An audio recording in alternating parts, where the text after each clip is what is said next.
Well, today I'm in Americus, Georgia, to visit, and this is my personal opinion.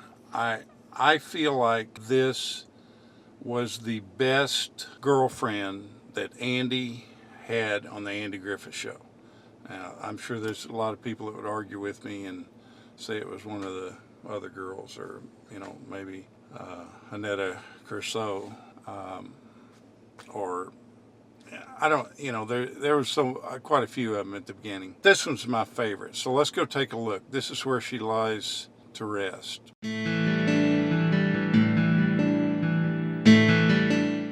Okay, I'm at Oak Grove Cemetery in Americus, Georgia. Americus, Georgia is about 10 miles from Plains, Georgia, which is where the Jimmy Carter presidential stuff is. I think that's where his library. I know there's a something there. I've yet to go there. But anyway, I have found the location of Joanna Moore. Now this is Joanna was originally Dorothy Cook, and she was in 4 episodes of the Andy Griffith Show.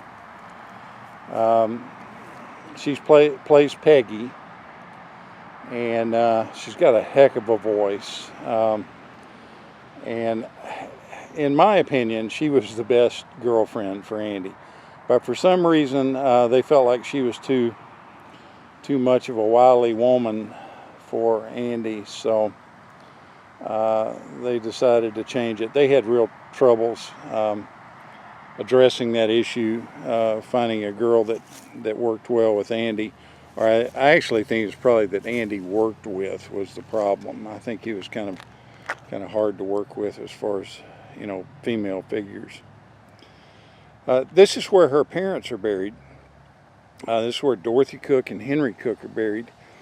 Now, they were killed in a car crash, I believe is what it was. And they didn't die at the same time. The mother, I think, died first. You can see she died in 1941, and the father died a little bit later.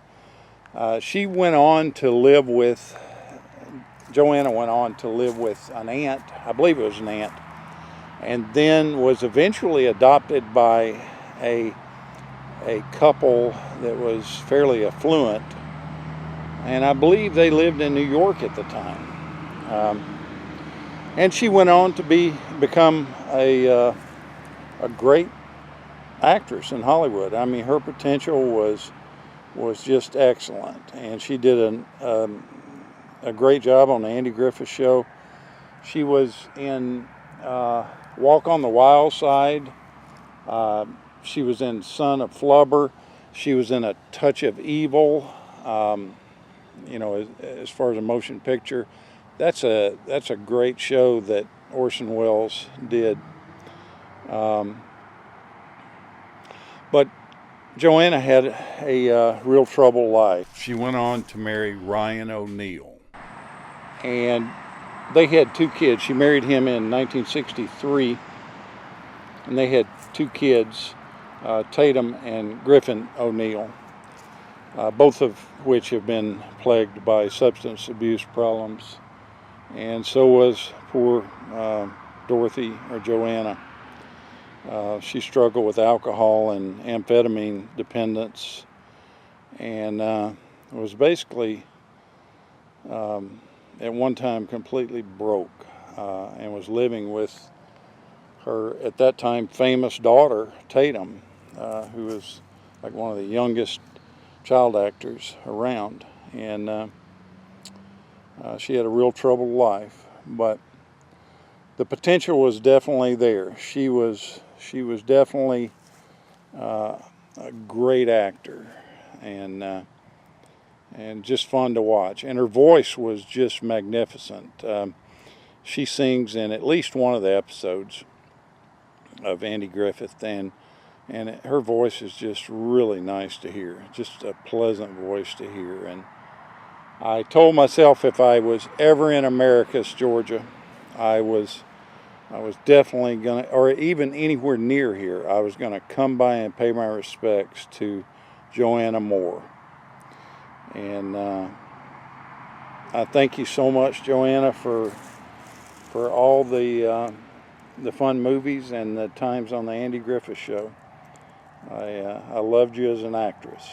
She was originally buried somewhere in California. I want to say out in Riverside, California. Somewhere, I believe it was San Bernardino County somewhere. I may not have been Riverside.